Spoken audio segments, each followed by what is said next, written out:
Eskiz bölümünün 9-cı sabahı. Sizler бұл сызбада көптеген функциялармен танысып, күрделі бір сызбаны аяқтап сызатын боласыздар. Ең бірінші біз өстік сызықтарды сызып аламыз. Мына нүктеден мына нүктеге дейін бір өстік сызық жібереміз. Және мына нүктеден мына нүктеге дейін тағы бір өстік сызық, және тура ортасына ұзын бір өстік сызық сызатын боламыз. Бірінші біз жазықтық таңдап алдық. Өстік сызықты таңдаймыз, міне. Тура осы жерден ақырын жылжытсақ болады. Қоямыз. Қойғаннан кейін бұны үзік сызыққа айландырамыз. Мына жерден мынаны бассаңыздар болады, я болмаса мынаны басып өзгертсеңіздер болады. Бұның ұзындығы бізде 150 мм. Енді үстіне сызылатын тағы бір өстік сызығымыз бар, мына жердегі мына сызық. Ұзындығы 40 мм болатын сызық. Сызамыз. Міне. Бізде қисық болып қалатын болса, мынаны бассаңыздар болады. Бұны да үзік сызыққа айландырамыз. Сызықтың ұзындығы бізде 40 мм. Қараңыздар. Осы сызықтың центрін алып, центр нүктесін белгілейміз, және мынаның центр нүктесін белгілейміз. Тура ортасын. Екі нүктені Ctrl басып тұрып белгілеп аламыз. Сонымен vertical дегенді басамыз. Міне. Яғни тура ортасына келді. Енді екі сызықтың арасы бізде қанша? Соны жазамыз. 36 мм. 36 мм. 36 мм. Мына жерде өлшемді жаздық. Одан кейін бізде шеңберлерді сызып аламыз. Сыртқы шеңбер. Мына жерде тағы бір шеңбер. Мына жерде тағы бір шеңбер. Бұл жерде жалпы 4 шеңбер тұр. Шеңберлерді сызамыз. Міне. Бір шеңбер. Екі шеңбер. Үш шеңбер сыздық. Міне жерде дәл қазір. Ішкі шеңбер бізде диаметрі 26. Ішкі шеңбердің диаметрі бізде қанша? 26. Одан кейінгісі бізде 40. Диаметрі бізде 40. Міне бізде 40. Мына үлкен шеңбердің диаметрі бізде 68 екен. Диаметрі бізде 68 болады. Қараңыздар. 68 деп жазамыз. Міне. Үлкен шеңбер сызылып болды.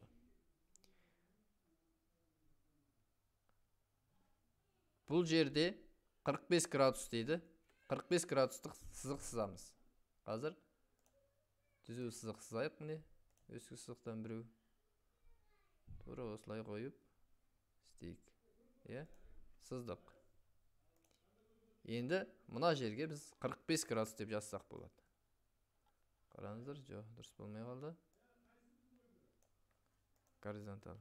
Сәл қисайтайын. Бұл жерде біз бұлай істесек болады. Тура осылай қисайтып жаздық. Мына жерге 45 градус деп жазайық. Міне. Мына жағына кетті. Біз мына сызықты сызамыз қазір. Арасы 8. Мына жерден тура осыны таңдап сызықты. Мына жерден біз 4 деп жазсақ болады. Екі жағына 8 жазып береді. 4. Мынаны таңдаймыз.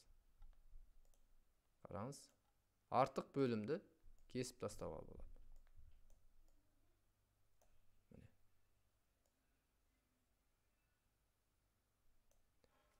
4, яғни мына аралығы бізде 8. Байқағандарыңыздай мына жерде де 8. Сыртқы диаметрі бізде 40 болды, Мына жерде 40 болды, дұрыс. Енді осыны Енді осыны біз айландыра саламыз. Қазірден кесіп тастайық. Мынаны белгіледік. Мынаны белгіледік. Мынаны осылай белгілеп аламыз. Енді осыны айландырамыз. Біз белгіледік. Міне. Қараңыздар. Point. Ортасын белгілейміз. Саны 4 дана. Enter деп басамыз. 4 дана бізде сызылды. Мына жерлерді кесіп тастаймыз. Қараңыздар. Міне бізде сызылып болды бұл жері. Дайын. Сыртқы шеңбер бізде бұл да сызылды. Енді осыны артынан симметрия жасай саламыз. Мына жердегі мына шеңбердің диаметрі бізде 20. Яғни екі тесіктің, екі шеңбердің өлшемі бірдей, 20 мм. Мына жерге шеңбер сызамыз.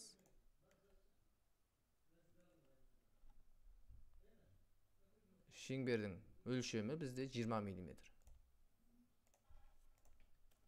20 мм жаздық. Бұл жерге де біз 20 мм-лік шеңбер сызамыз.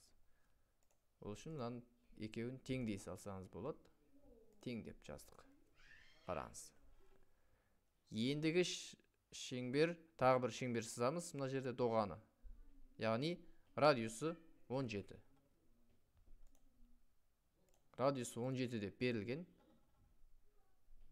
Мынаны басамыз. Осылай басып, радиусы 17 көбейтілген 2 десеңіздер, міне радиус шығады. Тура осы жерге тағы бір шеңбер сызамыз, міне. Сыздық. Екі шеңберді теңдеп істейміз. Міне. Теңдедік. Ендігі мақсат бізде қайсы сызған ыңғайлы. Мынаны симметрия жасаймыз қазір. Мынау тұрғанды таңдап алдық. Мынаны бұлай таңдасақ болады, міне. Центр сызықты сызбаған екен, мен қазір сызып алайын. Вертикал бастым. Үзік-сызыққа айландырамыз. Енді осыны бізде таңдасақ болады.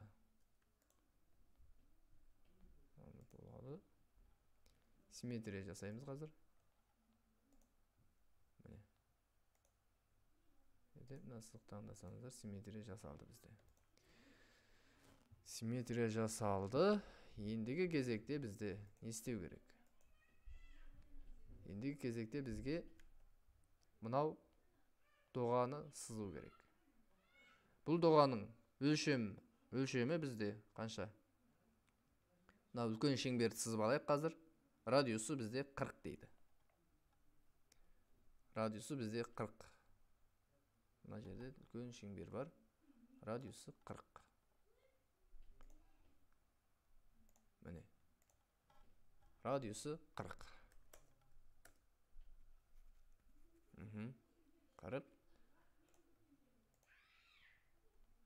Мына жерде бұны да симметрия жасадық. Енді радиусын істейміз. Үш нүктелі радиусты доғаны таңдаймыз. Міне, осылай істесек болады. Бітті. Енді мұнамен жанастырамыз, е? Яғни сыртында тұру керек. Міне, мұна жағы тура болды. Мұнаны істейміз. Таңдадық. Радиусын енді жазамыз. Бұл жерде радиус 6 дейді. Өлшемі қайда бұның?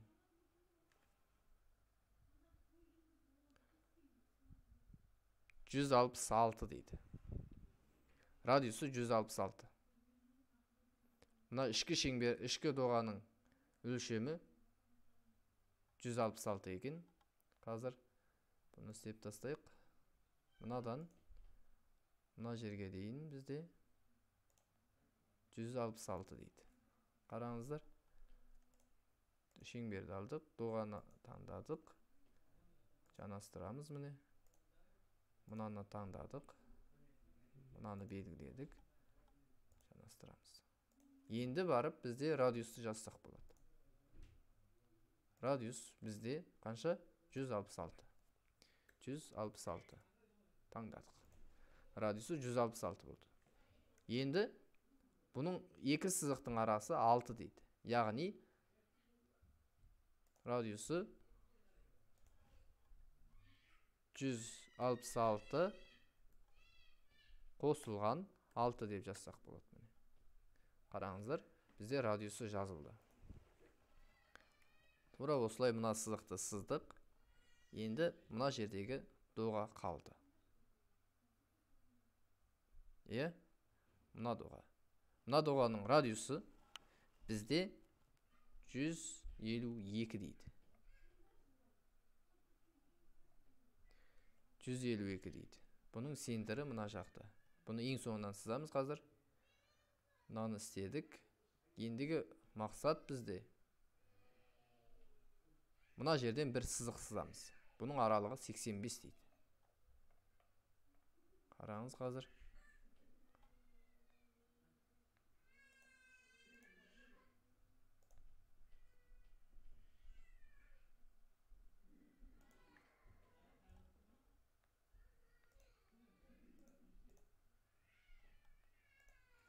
Қазір үзік сызыққа айландырамыз.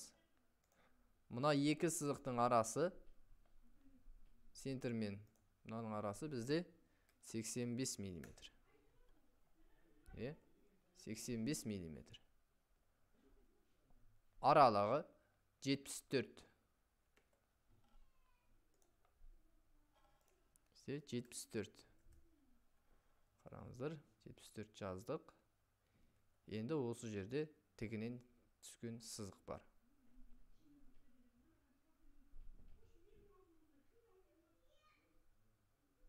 Мынадан төмен қарай 22 дейді.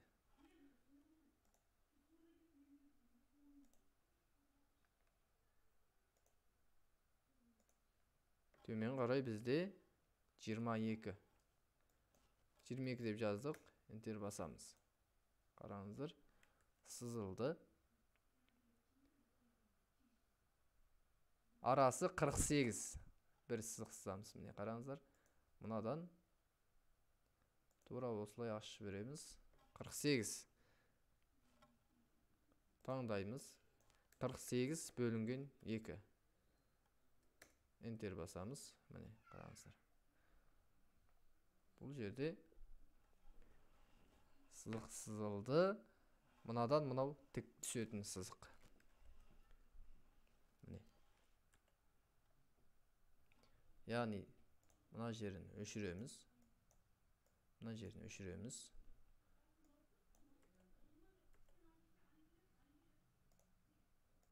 Міне.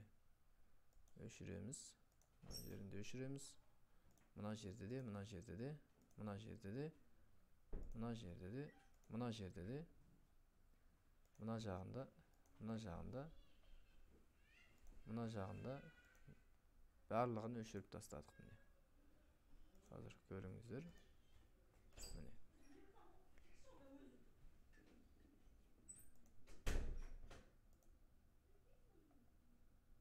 Міне.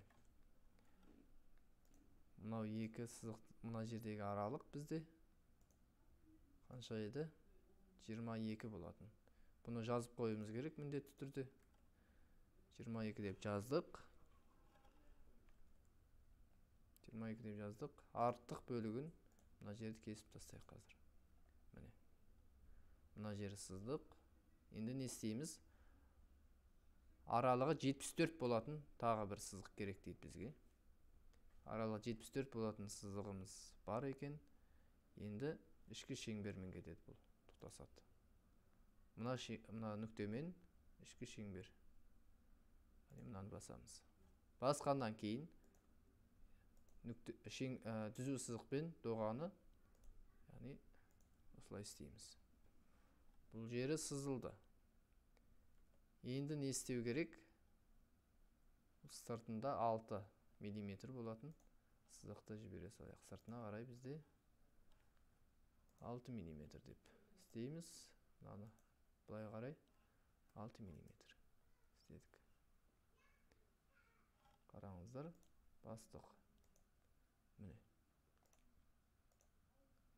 Шеңбер түзу сызықпен шеңберді таңдадық. Тура осылай бекіттік. Енді мына жерде біз өшіріп тастасақ болады. Өшіріп тастадық. Мына жағында өшіріп тастасақ болады.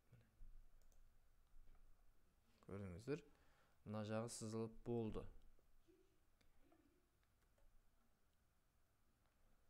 Мына сызықтан былай істесеңіздер болады. Міне. Мына жағы дайын. Енді бізде симметрия жасау керек. Мына жерде радиусы бізде қанша? 40. Радиусы бізде 7 дейді. Радиусын 7 болатын. Бұны мына жерден істесеңіздер болады. Міне. Радиус 7 деп басасыздар. Центрді белгілесеңіздер, міне 7 болып белгіленді. Мына жерге де тура солай. Қараңыздар, сызылды. Енді бізде симметрия жасай салуға болады. Жалпы негізгі сұлбасы дайын. Өздеріңіз көріп отырғандай. Мына жерде екі шеңбер белгіген. Екі шеңбердің арасы тұтасқан сызық. Міне. Сызықты сыздық. Бірінші түзу сызықты, сосын доғаны таңдаймыз. Таңдағаннан кейін осылай істейміз.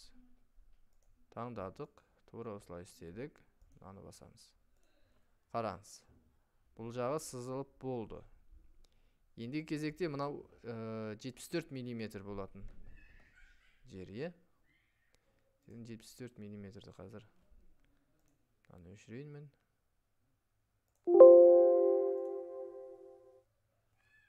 Қазір қараңыздар. 74 мм болатын істеймін. Сыртына қарай. Я болмаса мына жерден түсіре салсаңыздар болады. Міне. Түзу сызықтар таңдадық. 74 мм-ді таңдадық. Түзу сызықпен шеңберді таңдап, тура осылай істесек болады. Мына жерде де тура солай. Міне. Шеңбермен түзу сызықты таңдап, басамыз. Мына жері дайын. Енді ішкі шеңберді өшіріп тастасақ болады. Міне. Қараңыздар. Міне, мына жері дайын. Ендігі кезекте мынау 14 болатын түзу сызық жібереміз. Қазір ішіне қарай кіретін 14 мм-лік түзу сызық. Мына жерден 14 деп жазсаңыздар болады. Егер де сізде сызық мына жақта тұратын болса, мынау екінші кнопканы басып өткізе аласыз. Бастық, міне, өтті. Енді артық бөлікті біз өшіріп тастаймыз. Мынау жері қалады, мына жағы өшеді. Міне. Өшірдік. 14 мм сызылды. Мына жердегі мына сызықта бізде өшіріледі. Міне, өшірілді, сызылды. Мына жердегі радиус бізде 7. Мынаны таңдаймыз. 7 деп бастық. Міне, радиус 7 болды. Мына жердегі радиус бізде 7 тағы да. Бұл жердегіні 3 нүктелі шеңберді белгілейміз. Шеңбер және түзу сызықты белгіледік. Қазір міне тура осылай ішіне кіргенде мына жерге біз өлшемді жазайық бірінші. Таңдадық, жоқ, бұл жер емес. Түзу сызыққа радиусы 7, яғни диаметрі 14 белгіледік. Міне, қайшымен артық бөлікті кесіп тастаймыз. Міне, тура осылай кесіп тастадық. Мына жағы дайын. Енді бізде симметрия жасасақ болады. Қараңыздар. Симметрия жасайтын сызықтар мынау. Қазір мына жерде мына сызықты нақты сызыққа айландырайын. Міне. Тура осы бөлімдерді біз симметрия жасаймыз. Артық бөлімдерді контрол басып тұрып жеке таңдап тастаймыз. Яғни мынау керек емес. Мына жақта бар. Мына да керек емес. Ол жақта бар. Мыналар да керек емес. Мына жерде мына бөлікте керек емес. Мына бөлік бізге керек. Болды, осылай бізде симметрияны басамыз. Мына жерде түзу сызық таңдаймыз. Таңдаған кезде симметрияны бассақ, мына жерде өтіп кету керек. Қараңыздар. Бұл жерде керек емес болатын болса, қатені басып өшіріп тастасаңыздар болады. Маған мынау да керек емес екен, маған негізі. Мына жерде мына сызық керек, мынау керек, мына жердегі мына доға керек. Контрол басып тұрып белгілесеңіздер болады. Мына түзу сызық және мынау керек, мынау керек емес. Болды, осылар керек екен. Мына жерден мынаны басып симметрия деп өткізіп жіберсек болады. Өткізіп жібердік. Енді артық болған бөліктерді бізде өшіріп тастасақ болады. Қараңыздар, өшірілді. Мыналар да өшірілді. Қараңыз. Барлығы дайын болды. Енді кезекте мынаны таңдап, мына жерде мынаны істесең болады.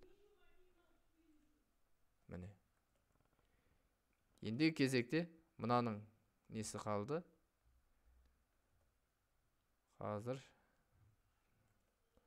бұның диаметрі бізде 152 дейді. 152. Яғни 166-дан 152-ні азайта салсақ болады. Таңдадық, доғаны. Мынаны басамыз. Кері қарай жібереміз. Бізде қанша еді? 166-дан 152-ні азайтамыз. 166 азайтылған 152. 166 азайтылған 152. Қазір 166 азайтылған 152. Enter басамыз. 14 мм. Бітті.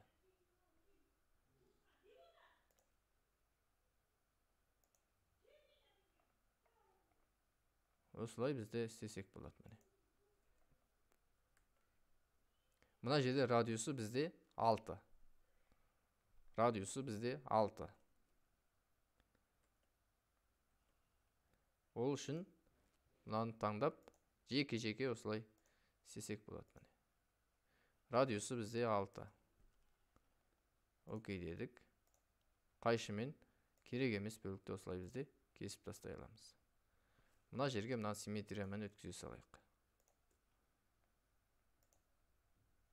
Өтті. Керек емес бөлікті бізде кесіп тастаймыз. Мына жері сызылды. Мына жерде мынадай емес шеңбер екен негізі. Мен байқамай қалдым бұл жерді. Қараңыздар. Мынаны мен жеке тура осылай өшіріп тастасам болады. Мына жерді мен өшірейін. Ендігі кезекте мен шеңбер, бір шеңбер, екі шеңбер сызам. Екі шеңбер. Центрді ортасынан белгілеймін. Екі шеңбер сызам. Бір, екі шеңбер. Сыртқы шеңбердің диаметрі бізде 46.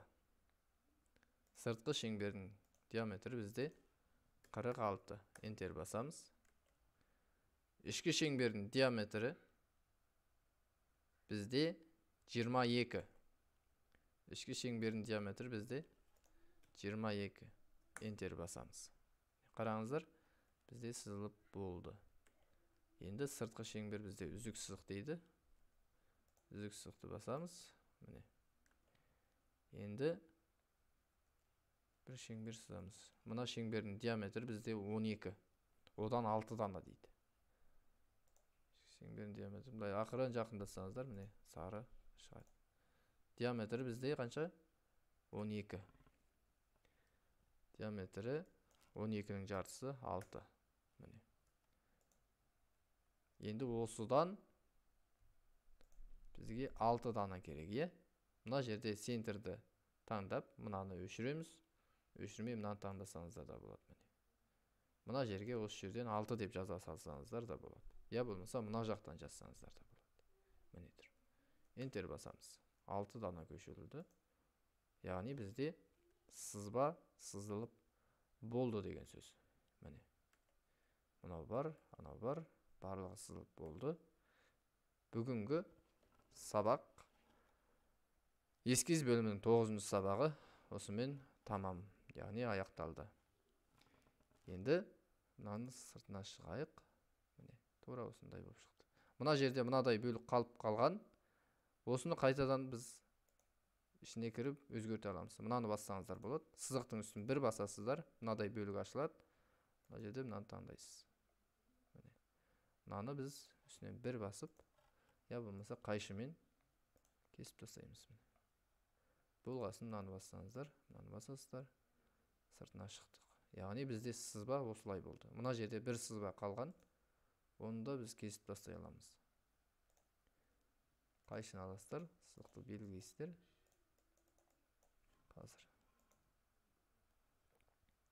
Бұл сызық емес, өлшемеген, бәрі дұрыс. Міне. Барлығы дайын, сызылып болды. Енді осының сіздерге анық көріну үшін мен осыны қызылға бояп тастайын. Қызылға, я болмаса бүгін қараға бояйын, міне. Қараға істедім. Мына жерде менде үзік сызық болып қалған. Енді осы үзік сызықты да мен осылай қайтадан кіріп кетіре аламыз. Яғни көзге көрінбей қалған бөліктер болады осындай. Осылай өңдей аласыздар. Жақсы, рахмет.